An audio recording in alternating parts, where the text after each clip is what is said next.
This video demonstrates the ultrasound methodology of assessment of the abdominal lymph nodes. The patient lies in supine position, and a transabdominal convex array probe is used.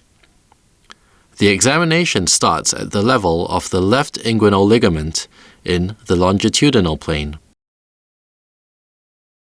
The femoral vessels are identified, crossing beneath the inguinal ligament to become the external iliac vessels.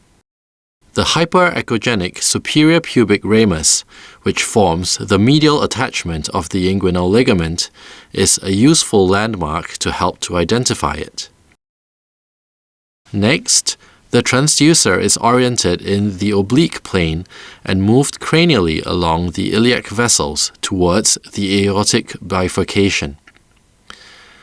Lymph nodes around the left external, internal, and common iliac vessels are examined, slightly sweeping the probe medially and laterally around the vessels to ensure all lymph nodes are visualized.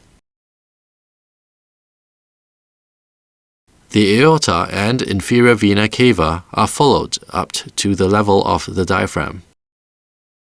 The transducer should be slightly tilted medially and laterally to visualize the lymph node regions adjacent to the great vessels. The probe is then rotated 90 degrees counterclockwise to the transverse section. The abdominal aorta runs parallel and just to the left of the inferior vena cava.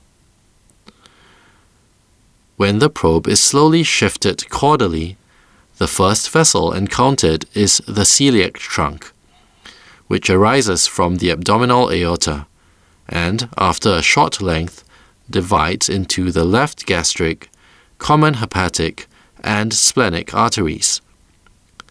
The trunk shape resembles a bird's wings.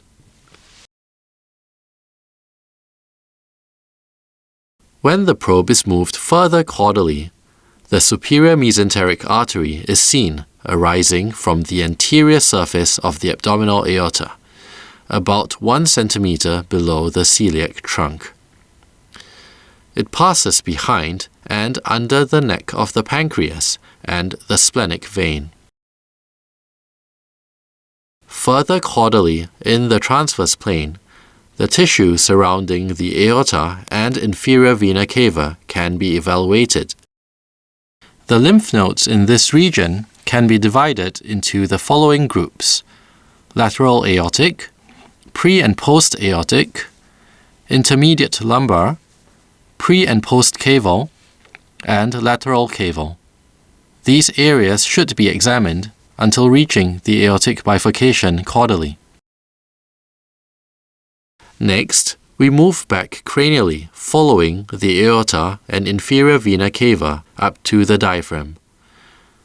In order to detect the visceral mesenteric lymph nodes, we rotate the probe to the sagittal plane and follow the superior mesenteric artery, which typically runs to the left of the superior mesenteric vein.